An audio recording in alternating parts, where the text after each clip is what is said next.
এখন উৎসবের মরশুমে চারিদিকে উৎসবে মেতে উঠেছে। আমাদের সৎসঙ্গী পরিবার বিভিন্ন মন্দির একত্রিত হয়ে একটা বিরাট উৎসবের আয়োজন চলছে। আমি শুধু এটাই উপলব্ধি করছি, সে অনুভূতিটাই আমি প্রকাশ করছি যে আরও অন্যান্য আমাদের ধর্মীয় অনুষ্ঠানের থেকে আমাদের পুরুষোত্তমের উৎসবগুলো একটু ভিন্ন রকম।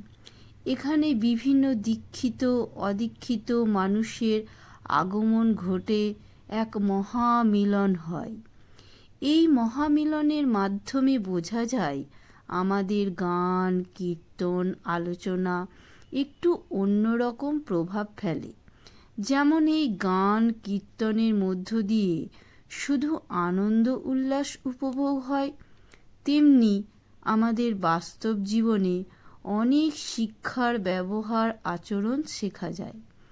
উৎসবে গেলাম, গান কীর্তন শুনলাম, প্রসাদ নিলাম, বাড়ি চলে এলাম, এটা করলে আমরা কিছুই পারলাম না, একটু এগোতে পারলাম না।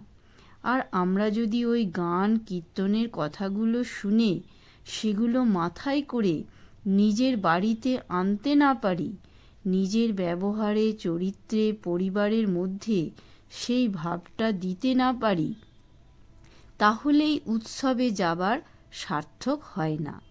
এগুলো আমাদের নিজের চরিত্রগত এবং পরিবারে প্রভাব বিস্তার করতে হবে। আমি মনে করি এই উৎসবে উপস্থিত থাকা মানে আমাদের জীবনের একটি ধাপ এগিয়ে যাওয়া, তার হয়ে ওঠা, পুরুষোত্তমের প্রতি আরও ভালোবাসা অনুভব, তাকে নিয়ে চলার নতুন চেষ্টা, নতুন জানা, নতুন নতুন ছন্দে তাকে নিজের জীবনে পাওয়া এবং অনুভব করা এবং আরও করে তার হয়ে ওঠা। জয় গুরু। বন্দে পুরুষোত্তমম।